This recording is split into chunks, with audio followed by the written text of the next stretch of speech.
주님께서 여러분과 함께 루카가 전한 거룩한 복음입니다.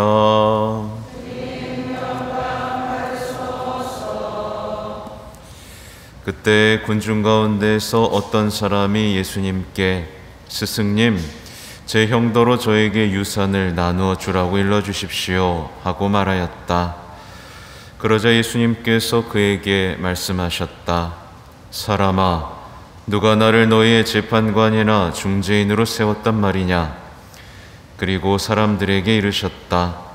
너희는 주의하여라. 모든 탐욕을 경계하여라. 아무리 부유하더라도 사람의 생명은 그의 재산에 달려있지 않다. 예수님께서 그들에게 비유를 들어 말씀하셨다. 어떤 부유한 사람이 땅에서 많은 소출을 거두었다. 그래서 그는 속으로 내가 수확한 것을 모아둘 데가 없으니 어떻게 하나 하고 생각하였다. 그러다가 말하였다. 이렇게 해야지. 곡간들을 헐어내고 더 큰 것들을 지어 거기에다 내 모든 곡식과 재물을 모아두어야겠다. 그리고 나 자신에게 말해야지. 자, 내가 여러 해 동안 쓸 많은 재산을 쌓아두었으니 쉬면서 먹고 마시며 즐겨라. 그러나 하느님께서 그에게 말씀하셨다. 어리석은 자야, 오늘 밤에 내 목숨을 되찾아갈 것이다. 그러면 내가 마련해둔 것은 누구 차지가 되겠느냐? 자신을 위해서는 재화를 모으면서 하느님 앞에서는 부유하지 못한 사람이 바로 이러하다. 주님의 말씀입니다.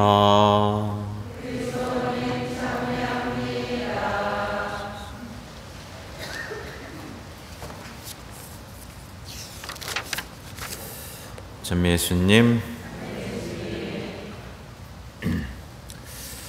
네, 어제 우리 초등부 미사에서 한 아이가 일독서를 읽어주었습니다. 어린이가 올라와서 허무로다 허무 라고 읽어주었습니다. 네, 듣는데 왜 이렇게 웃긴지 모르겠어요. 여러분도 허무하세요? 허무하세요? 인생은 허무합니까? 네, 잘해줘봐야 소용없습니까? 사실 인생은 허무합니다. 하느님이 아닌 것을 추구할 때 허무해지죠. 그래서 어르신들 이런 얘기 많이 하잖아요. 자식 새끼 키워봐야 다 소용없다. 자식을 향한 마음은 아름다운 거지만 그 방향이 자식으로만 향한다면 반드시 허무해지죠. 그렇죠? 또 재물을 아무리 많이 갖고 있어봐야 나중에 허무함을 느끼게 되고요. 그렇죠? 그러니까 하느님이 아닌 것을 아무리 많이 갖추고 많이 가져봐야 결국 허무함을 체험할 뿐이죠. 그 코엘렛의 주인공은 사실 해볼 걸 다 해본 사람이죠. 그러고 나서 허무로다 허무라고 얘기했습니다. 만약에 제가 이 강론대에 서서도 여러분이 잘 되길 바라는 마음에서라고 하면 저는 금방 허무해질 겁니다. 왜냐하면 제 강론 기억하지도 못하는 사람들이 많을 테니까요. 그죠? 근데 저는 이 순간 하느님을 향해 있어야겠죠. 그러면 이 순간이 의미가 있어지고 가치가 있어지겠죠. 여러분도 마찬가지입니다. 오늘 복음을 보면 이제 한 사람이 엉뚱한 질문을 하면서 탐욕을 경계하고 또 어리석은 부자에 대한 얘기를 이제 나눠주시는 내용이에요. 근데 우리가 살고 있는 시대를 좀 생각해 볼 필요가 있습니다. 왜냐하면 우리는 인생의 행복이 부유함에 달려있다라고 믿는 시대에 살고 있죠. 맞죠? 그래서 서로 인사할 때 부자 되세요 하잖아요. 꽃길만 걸으세요 하잖아요. 인생의 행복이 부유함에 달려있다라고 믿는 시대에 살고 있기 때문에 그래서 부작용이 생겼죠. 행복을 위한 탐욕은 이제 서로 용서해주는 시대가 되어버렸습니다. 그쵸? 그러니까 말하자면 탐욕을 경계해야 되는데 탐욕을 권장하는 시대에 살고 있죠. 네. 그러다 보니까 이제 신앙인들이 죄에 대해서 관대해지고 말았습니다. 왜냐하면 행복을 위한 탐욕이 괜찮은 것이면 다른 욕구들도 괜찮은 게 돼버리잖아요. 그죠? 모든 욕망은 이제 괜찮아져 버리는 겁니다. 행복을 위해서라면. 그렇게 오늘 제2독서에 나오는 불륜도 이제 괜찮은 게 됐죠. 사람들 사이에서는 나 행복하고 싶어. 너랑은 불행한 것 같으니까 난 이 사람이랑 행복해질 거야. 괜찮은 게 됐습니다. 그죠? 더러움, 욕정, 나쁜 욕망, 탐욕, 거짓말까지 다 괜찮은 게 돼버렸어요. 네. 재물의 행복을 두는 사회가 겪게 되는 끔찍함이죠. 그렇게 이제 사람들 사이에서 죄의 개념이 사라져 버렸습니다. 이제 고해소에 안 찾아와요. 죄가 없잖아요. 내가 행복하기 위해서 뭘 하든 무슨 상관이에요. 피해만 안 주면 되지. 그죠? 죄에 대한 개념이 사라졌고 죄에 대한 개념이 사라지니까 뭐가 사라지죠? 십자가의 가치가 흐려지기 시작합니다. 예수님은 죄 때문에 십자가에서 못 박혀 돌아가시면서 피를 흘리시고 죄를 없애시고 우리 부패한 영혼들을 고쳐주셨는데 우리가 죄가 없다라고 생각하니까 십자가도 가치가 사라진 거죠. 그러면서 이제 사람들은 하느님을 어떻게 생각하기 시작했느냐면 하느님은 재물을 주시고 지켜주시는 분으로 여기기 시작했습니다. 말하자면 성당에 나오면서도 우상 숭배하는 삶이 시작된 거죠. 근데 사람들은 이게 우상 숭배인지도 모르고 살아갑니다. 자신의 욕망을 쫓아서 성당에 나왔으면서 이게 우상 숭배라는 감각조차 없죠. 그래서 오늘 복음에 나온 사람하고 똑같은 질문을 하게 돼 있어요. 주님, 저도 유산 좀 받게 해주십시오. 주님, 저 로또 좀 당첨되게 해주십시오. 주님, 제가 사는 집값 좀 오르게 해주십시오. 이런 식으로 재물을 요구하는 거죠. 그러니까 우리의 마음속에는요, 이 사람과 똑같이 예수님을 내 탐욕을 위한 중재자이자 재판관으로 여기는 마음이 스멀스멀 자라고 있는 거죠. 그러니까 예수님이 내 욕망을 채우기 위한 어떤 용한 존재, 용한 존재로 여기게 됐습니다. 무서운 일이죠. 이게 남의 얘기가 아닌 겁니다. 근데 이제 예수님께서는 사람아, 누가 나를 너희의 재판관이나 중재인으로 세웠단 말이냐? 라고 물으시죠.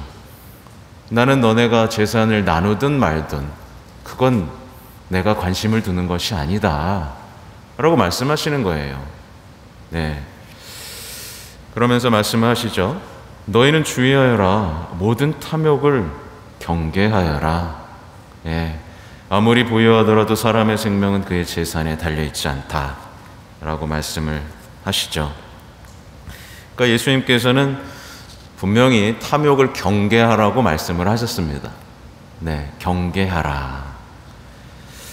그리고 이 생명은 재산하고 관련이 없다라는 것을 분명히 하셨어요.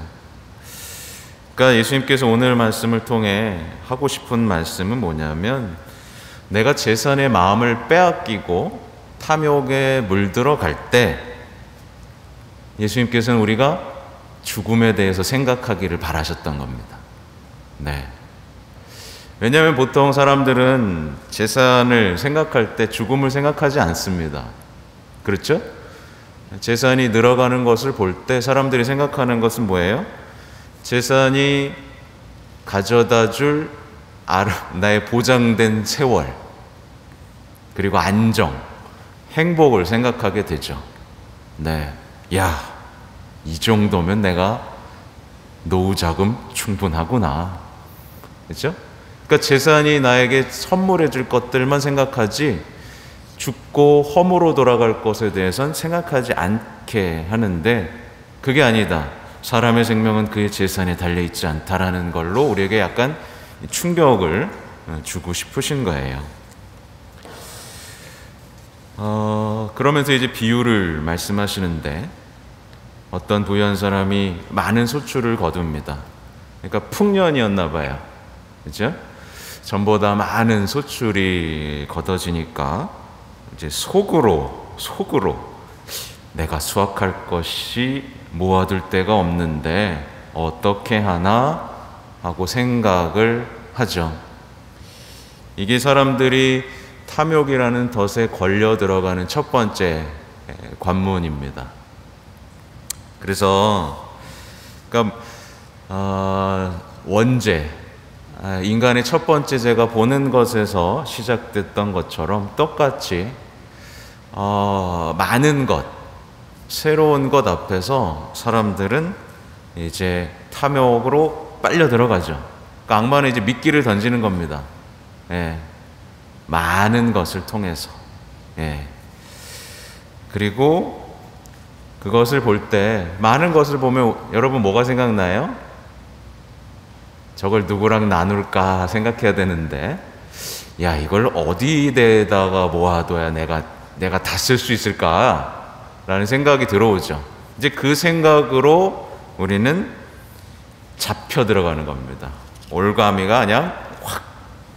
그러니까 미끼에 걸려드는 생각인 겁니다. 저걸 어디에 모아두지?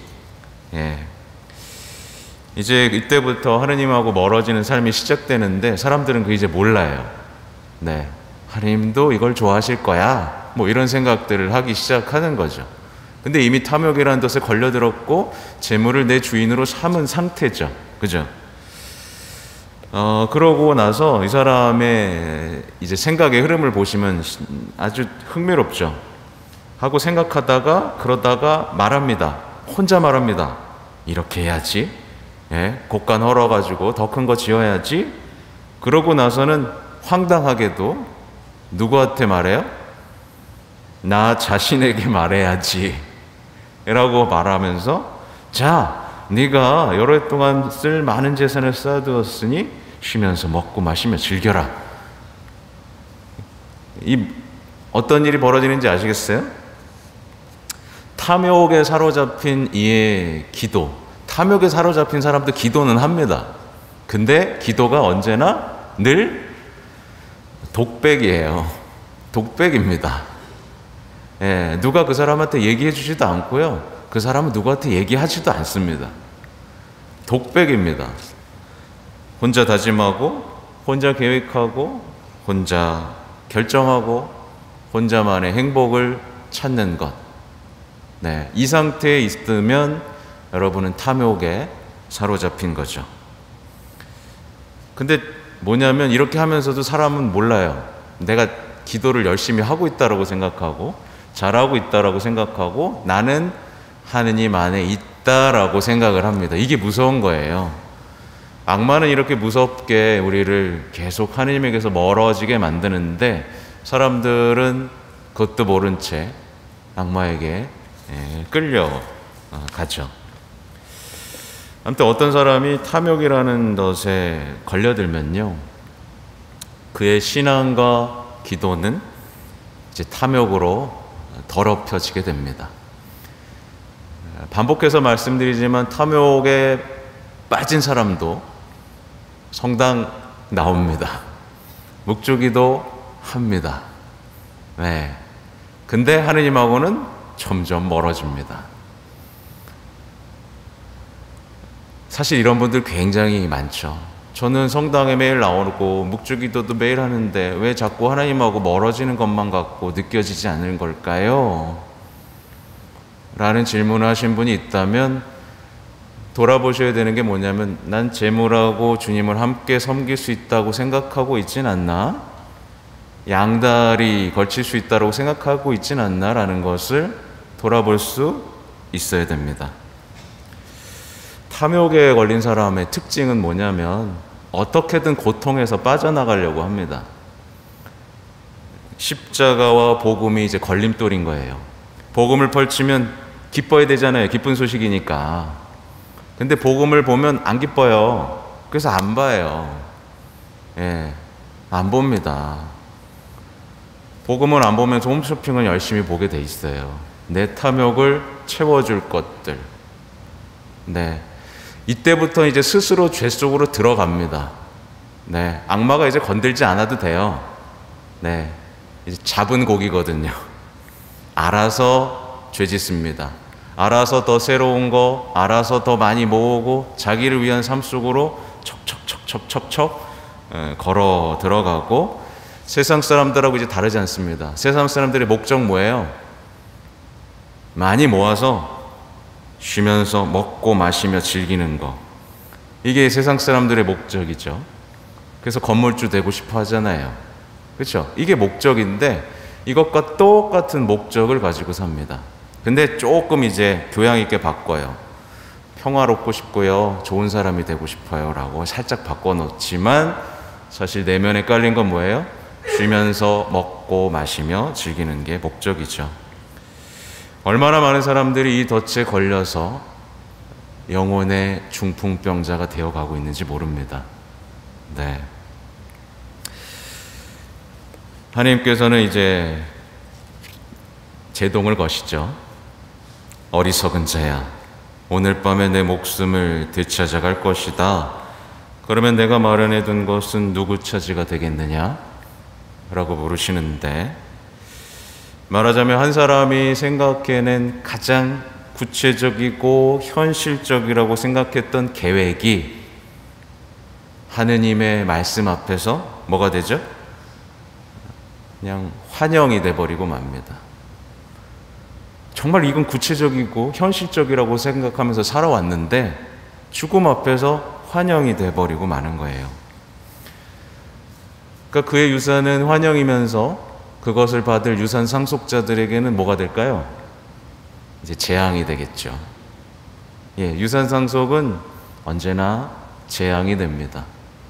네, 제가 곱게 나눠 가지는 거 본 적이 없습니다. 네, 단 몇 푼이어도. 근데 참 미련하죠. 원래 내 것이 아니었는데, 이게 눈이 먼 거예요. 원래 내 것이 아니었고 그거 없어도 나 잘 먹고 잘 살 수 있는데 그거 뺏기기 싫어가지고 소송까지 하고 갈라서고 있죠. 얼마나 무능한지를 보셔야 됩니다. 우리는 기억해야 돼요. 신앙은요, 절대로 현실을 벗어나라고 말하지 않습니다. 신앙은 가장 구체적인 현실을 살아내라고 말합니다. 신앙은 현실이고 가장 구체적인 삶을 제시합니다. 뭐예요? 가장 가까운 이들을 사랑하고 나누면서 영원한 생명, 죽음 뒤에 있을 영원한 생명을 위한 하늘나라의 보물을 쌓으라는 겁니다. 이보다 구체적인 게 있나요? 네. 근데 이렇게 구체적인 것을 사람들은 가짜라고 얘기하죠. 그리고 재물을 모으고 보험을 들고 노를 준비하는 것이 현실이라고 얘기하죠. 근데 여러분들 살아보셔 아시잖아요. 허무로다, 허무. 이건 사실 이게 허무고, 신앙이야말로 생명이고 진리이고 현실인데 우리는 그것을 속아가지고 이게 현실이라고 믿고 살아갑니다. 마지막에 말씀하시죠. 자신을 위해서는 재화를 모으면서 하느님 앞에서는 부유하지 못한 사람이 바로 이러하다. 하느님 앞에서 부유하지 못한 사람은 정말 끔찍한 삶을 살게 됩니다. 그러니까 말하자면 탐욕을 경계하지 않으면 아주 끔찍한 현실을 마주하게 되죠. 실제로 많은 분들이 여기 이걸 겪고 있는데 뭐냐면 사랑하고 인내할 수 있는 힘이 없어요. 예, 마음속에선 사랑하고 싶은 마음이 굴뚝 같고 조금 더 참고 좋은 사람이 되고 싶은 마음은 굴뚝 같은데 이 힘이 없어요. 예, 하느님과 함께하는 부유함이 없기 때문에 그렇죠. 하느님이 주시는 은총의 충만함 속에 있지 않기 때문에 그런 거예요. 탐욕을 쫓아가면 재물을 모으면요 어떻게 되냐면 아까 말씀드렸죠. 영적인 중풍병자가 되고 맙니다. 하느님 앞에서 완전히 거지가 되고 맙니다. 아무것도 능력이 없어요. 그래가지고 뭘 어떻게 돼요? 항상 상처받죠. 항상 사랑하다가 실패하죠. 늘 걱정과 불안 속에 사로잡죠. 우울하죠. 사람들 의심하죠. 영적인 중풍병자로 살게 됩니다. 탐욕에 사로잡힌 사람이 어쩔 수 없이 겪게 되는 현실이에요. 하느님 앞에 부유하지 못한 사람입니다. 그죠? 그러니까 재물을 모으는 데는 진짜 전문가예요. 세상에서는 그렇게 똑똑한 사람이 있을 수 없습니다. 근데 영적인 일에서는 바보가 돼버리는 거죠. 예. 자식 하나 설득하지 못하고 모범되지 못하고 자신의 삶마저도 바로 세우지 못하는 영적인 바보가 되어버리고 맙니다. 이게 악마가 하는 무서운 짓인 거예요. 그리고 그의 계획입니다. 악마는요, 오늘 이냐시오 원래 축일이지만 악마는 재물로 먼저 유혹을 합니다. 부자가 되게 해주겠다고 얘기하고 교만하게 만들어버리고 그것으로 끝이에요. 교만해지면 이제 죄가 안 보이거든요. 모든 능력을 잃어버리고 노예가 돼버리는 거죠. 근데 하느님은 항상 뭘 얘기하시냐면 가난을 얘기하십니다. 그리고 모욕을 얘기하십니다. 그리고 마지막에 선물을 주시죠. 겸손이라고요. 겸손이냐 교만이냐는 탐욕이냐 하느님이냐 이것과 같은 얘기예요. 아무튼 부디 여기 계신 분들은 어리석고 영적으로 무력한 부자를 추구하지 마시기 바랍니다. 그죠? 지혜롭고 하느님 앞에서 부유한 영적인 부자가 되시기 바랍니다. 오늘 복음의 뒤에 이어지는 내용은 걱정하지 말라예요. 네, 다 먹여주고 입혀줄 것이라고. 네, 여러분들 충분히 아름답게 살 수 있도록 보호해 주시고 아껴 주시는 하느님이 계시다는 것을 믿으면서 지혜로운 부자의 삶을 선택하시기 바랍니다. 아멘.